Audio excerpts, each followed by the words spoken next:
can get down from standing slowly and controlled like that without using your knees or your hands, then you get 5 points.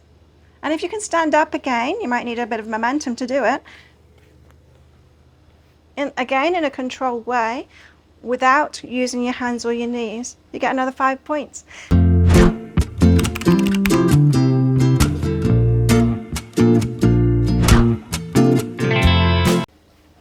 As we age, we lose the ability and the strength to be able to do certain moves if we're not doing them often.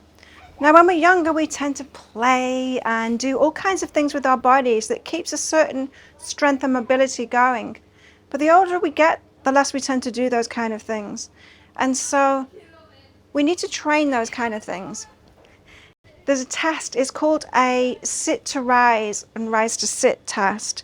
And you get different points depending on how well you can do it. So if you can do it without any hands or knees, if you can get down from standing, best to do it on a yoga mat or a carpet or something like that. So it's a little bit cushioned. If you can get down from standing slowly and controlled like that without using your knees or your hands, then you get 5 points. And if you can stand up again, you might need a bit of momentum to do it. Again, in a controlled way, without using your hands or your knees, you get another 5 points. If you're not quite there, and you go down and maybe you have to put your knee down and a hand down, you'll lose a point for each knee or hand that you put down. Again, you probably use a little bit more on the way up. You might need to use a knee, a hand, maybe possibly 2 hands. You'll lose 3 points there. And so here's the thing. You can get an idea of where you're at right now with your aging. Getting down and up off the floor is a really important thing. And a lot of our Western cultures now, we don't sit on the floor. Here in Thailand, we sit on the floor. And so you'll see older people here, they're able to do this because we're more used to sitting on the floor. But in Western cultures, you tend to used to just sitting on chairs, right? And so never really going past the point to have the full range of motion. All it takes is practice. You can get it back. So if you do this now and find out what your score is, you can improve that score, and you can improve it in the matter of just weeks. Perhaps give yourself 3 months to improve it. As with everything, you need to practice things often. The more often you do it, the better. I'm talking, don't just try and do it 20 times in one day each week.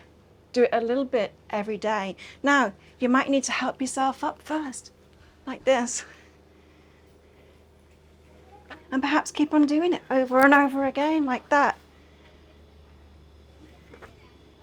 until you get tired, perhaps 10 times a day. And that is going to strengthen up your muscles so that you can do it the full way. You can also use a chair or an obstacle or something to help you with that. So perhaps I'll use this to help me down. Just depends where you're at. But I'm telling you, you'll be able to get to being able to stand up without the aid of anything in time. And this is going to save you from possible breaks. You know, when you fall over, you'll be able to get back up again. It's required for us to be able to do this and have the muscles and the strength to be able to do it. So, can you do it at the moment? What is your score at the moment? Figure that out and then try and improve your score by practicing each and every day until you get to the point where you can do it with ease. Both controlled sitting down and controlled standing up.